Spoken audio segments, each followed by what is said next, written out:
വലിച്ചു നോക്കാം.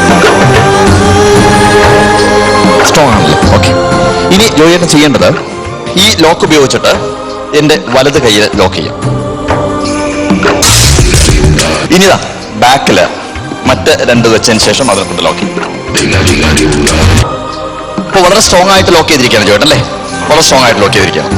ഇപ്പൊ ലോക്ക് ചെയ്യാൻ വേണ്ടി ഏകദേശം എത്ര സമയം എടുത്തിട്ടുണ്ടാവും? 2 മിനിറ്റ് 3 മിനിറ്റ് എടുത്തിട്ടുണ്ടാവും അല്ലേ? ഓക്കെ, ഇനി നമ്മൾ ചെയ്യാൻ പോണത് മാജിക് കാണിക്കാൻ ആ കീ ഇങ്ങോട്ട് തരണം ജോയേട്ടൻ. അല്ല, കീ പോക്കറ്റിലിട്ടാലേ നമുക്ക് എസ്കേപ്പ് ചെയ്യാൻ പറ്റുള്ളതുകൊണ്ട്. കാരണം ജോയേട്ടൻ അത്രമാത്രം സ്ട്രോങ് ആയിട്ട് ലോക്ക് ചെയ്തിരിക്കുന്നതിനകത്ത് കൈ മാക്സിമം ലോക്ക് ചെയ്തിരിക്കുന്നുണ്ടോ?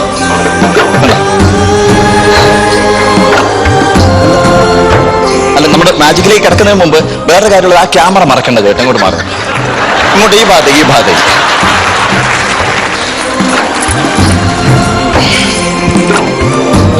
സ്ട്രോങ് ആണല്ലോ അല്ലേ? ഇനി ജോയേട്ടൻ ചെയ്യേണ്ട കാര്യം എന്ന് പറഞ്ഞാൽ വളരെ സിമ്പിൾ ആണ്. അങ്ങോട്ട് ടേൺ ചെയ്തേക്കുക ഫ്രണ്ടിലേക്ക്. എന്നിട്ട് ജോയേട്ടൻ ലോക്ക് ചെയ്യാൻ വേണ്ടിയിട്ട് 3 മിനിറ്റ് എടുത്തിട്ടുണ്ടെങ്കിൽ ഇത് അഴിക്കാൻ വേണ്ടിയിട്ട് എത്ര സമയം എടുത്തു എന്നുള്ളതാണല്ലോ. കീ എല്ലാം ലോക്കെല്ലാം കറക്റ്റ് ആണല്ലോ, ഇത് കറക്റ്റ് ആണല്ലോ അല്ലേ? അല്ലേ അല്ലേ? ഓക്കെ, എത്ര സമയം എടുത്തു എന്നാണ് നോക്കേണ്ടത്. അഴിക്കാൻ വേണ്ടി എത്ര സമയം എടുക്കുന്നു എന്നുള്ളത് കേട്ടോ. എത്ര സമയം എടുത്തു ജോയേട്ടൻ? 3.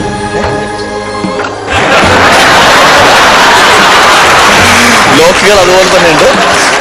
So thank you very much. Thank you ജോയേട്ടൻ. Thanks a lot. Thank you ഗോപിയേട്ടാ. വിഷ്ണുയുടെ മാർക്സ് നമുക്ക് നോക്കാം. വേണോട്ടാ? 38.